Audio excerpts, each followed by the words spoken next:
Hello everyone, welcome to double academy. पहा, DMER ची जी काही एक्झाम कंडक्ट होणार आहे त्या रिगार्डिंग फॉर्म फिलिंगची प्रोसेस पूर्ण झालेली आहे। तुम्ही सर्वांनी फॉर्म फिलअप केले असतील। तर लॅब टेक्निशियन आणि लॅब असिस्टंट याच्या बऱ्याचशा वेकन्सीज ज्या आहेत, जवळपास 300 दोन्हीच्या मिळून 180 आणि 181 अशा वेकन्सीज होत्या आणि त्या रिगार्डिंग आपण आता पाहणार आहोत या व्हिडिओमध्ये की 30 दिवसांमध्ये तुमचा सिलेबस जो आहे तुम्ही कशा पद्धतीने इफेक्टिव्हली जो आहे कंप्लीट करू शकणार आहात ते पाहण्याआधी बघा, अकॅडमीमध्ये न्यू बॅचेस ज्या आहेत त्या सुरू झालेल्या आहेत। त्याच्यामध्ये लॅब टेक्निशियन आहे, लॅब असिस्टंट, DMER, तसेच कल्याण डोंबिवली महानगरपालिका, छत्रपती संभाजीनगर महानगरपालिका, टेट, CTT, नगर परिषदची बॅच, या सगळ्यांसाठी न्यू बॅचेस ज्या आहेत त्या सुरू झालेल्या आहेत आणि त्याच्यामध्ये जे तुमचे प्रीवियस इयर क्वेश्चन पेपर आहेत त्याचे डिटेल अनालिसिस तुम्हाला प्रोव्हाइड केलं जातं।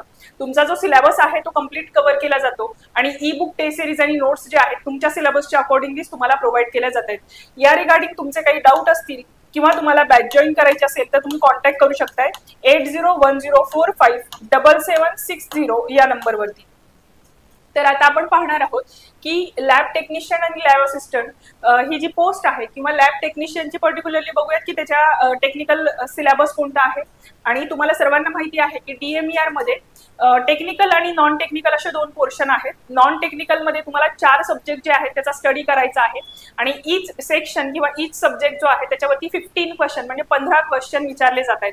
मग त्याच्यामध्ये मराठी आहे, इंग्लिश आहे, GK GS असणार आहे, GK GS आणि मॅथ्स रिझनिंग असे 4 सब्जेक्ट आहेत। ठीक आहे, तर नॉन टेक्निकल मध्ये बघा हे 4 सब्जेक्ट जे आहेत ते विचारले जातात। त्याच्यामध्ये मराठी आहे,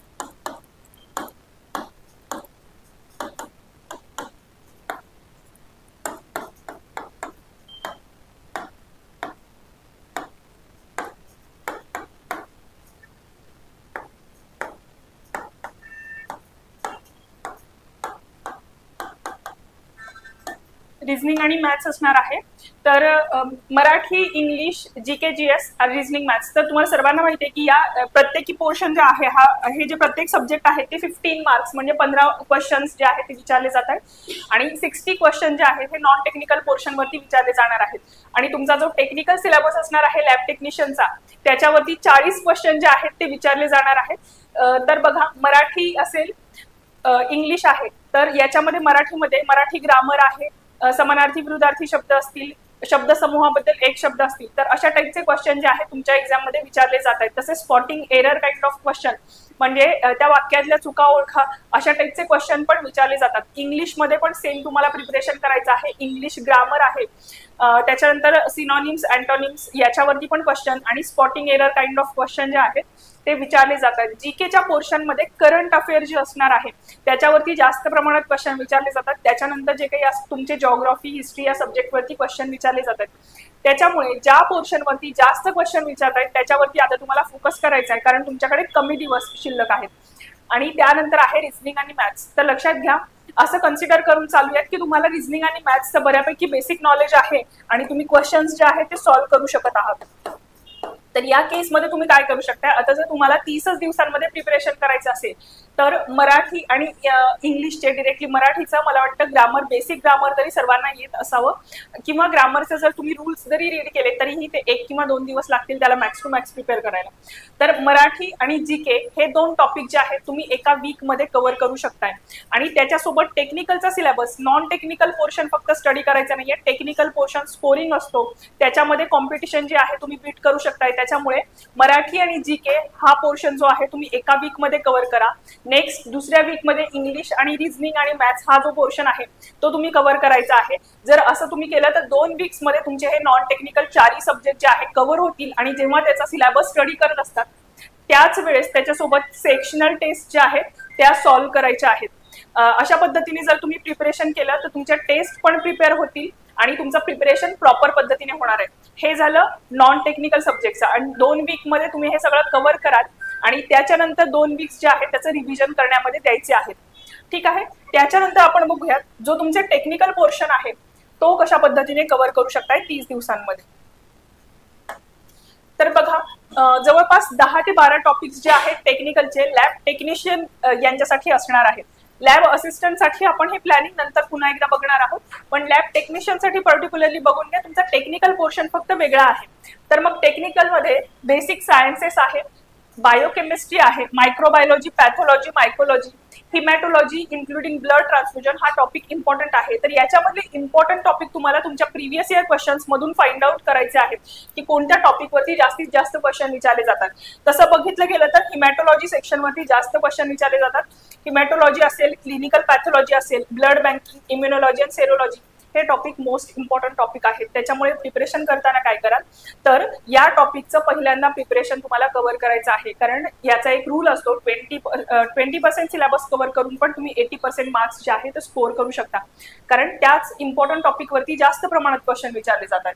मग त्या केसमध्ये हिमॅटोलॉजी आहे, क्लिनिकल पॅथॉलॉजी आहे, इम्युनॉलॉजी असणार आहे, मायक्रोबायोलॉजी, बायोकेमिस्ट्री हे टॉपिक्स जे आहेत तुम्ही आधी कव्हर करू शकताय. मग हे जे 10 टॉपिक आहेत पर डे जर एक टॉपिक तुम्ही कव्हर केला असं जर करायचं असं जर ठरवलं तरी देखील 1 ते 2 दिवसांमध्ये मॅक्झिमम 2 दिवसांमध्ये जर तुम्ही एक टॉपिक कव्हर केला तर हे 10 टॉपिक 12 टॉपिक आहेत कम्प्लीट सिलेबस कव्हर करायचा ठरवला तर.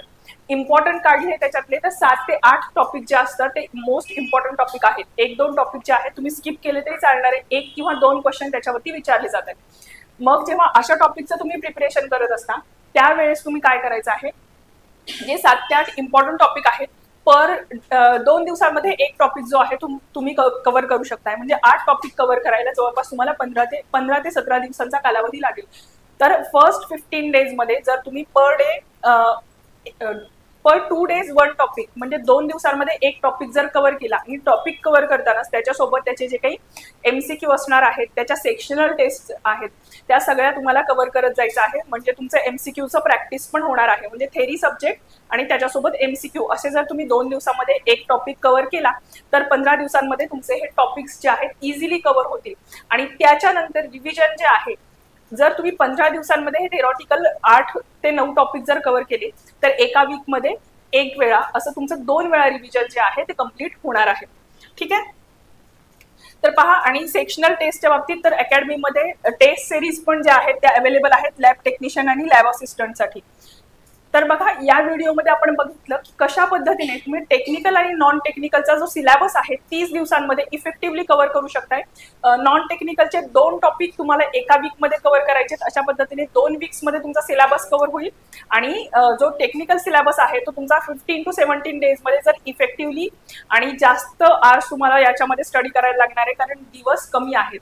तर जर तुम्ही दिवसाचे 10+ आवर्स जर स्टडी करू शकत असाल तर त्या केसमध्ये आरामात तुम्ही 30 दिवसांमध्ये जे आहे तुमचा सिलेबस कव्हर करू शकताय. जे मोस्ट इम्पॉर्टंट टॉपिक आहेत ते तर डेफिनेटली कव्हर होतील, त्याच्यासोबत तुमचे सेक्शनल टेस्ट पण कव्हर होतील. आणि लास्ट 1 वीकमध्ये मग जर तुम्ही फुल मॉक टेस्ट जर सॉल्व्ह केल्या त्याची प्रॅक्टिस केली तर डेफिनेटली तुमचं सिलेक्शन जे आहे ते एक्झाममध्ये होऊ शकणार आहे. अशा पद्धतीने आपण या व्हिडिओमध्ये बघितलेलं आहे की 30 दिवसांमध्ये DME साठी जे लॅब असिस्टंट किंवा लॅब टेक्निशियन याचं प्रिपरेशन जे आहे तुम्ही कशा पद्धतीने करू शकताय. आणि पहा, अकॅडमीमध्ये लॅब टेक्निशियन, लॅब असिस्टंट आणि फार्मासिस्ट याच्या न्यू बॅचेस ज्या आहेत त्या सुरू झालेल्या आहेत. आणि सध्या अकॅडमीमध्ये ऑफर सुरू आहे. 2500 मध्ये कोणतीही बॅच जी आहे तुम्ही जॉईन करू शकताय.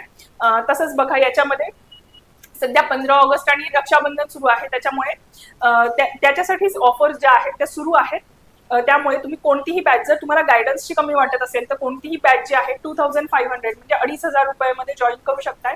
आणि या रिगार्डिंग तुमचे काही डाऊट असतील किंवा बॅच जॉईन करायचे असेल तर कॉन्टॅक्ट करू शकता 8010457760 या नंबरवरती. ठीक आहे. या पद्धतीने तुम्हाला कशा पद्धतीने प्रिपरेशन करायला पाहिजे हे या व्हिडिओच्या माध्यमातून तुम्हाला सांगण्याचा प्रयत्न केलेला आहे. या चॅनलवरती अशाच पद्धतीने तुम्हाला गायडन्स प्रोव्हाइड करण्याचा प्रयत्न केला जातो. त्यासाठी तुम्हाला व्हिडिओला लाईक करायचा आहे आणि चॅनलला सबस्क्राईब करून ठेवा.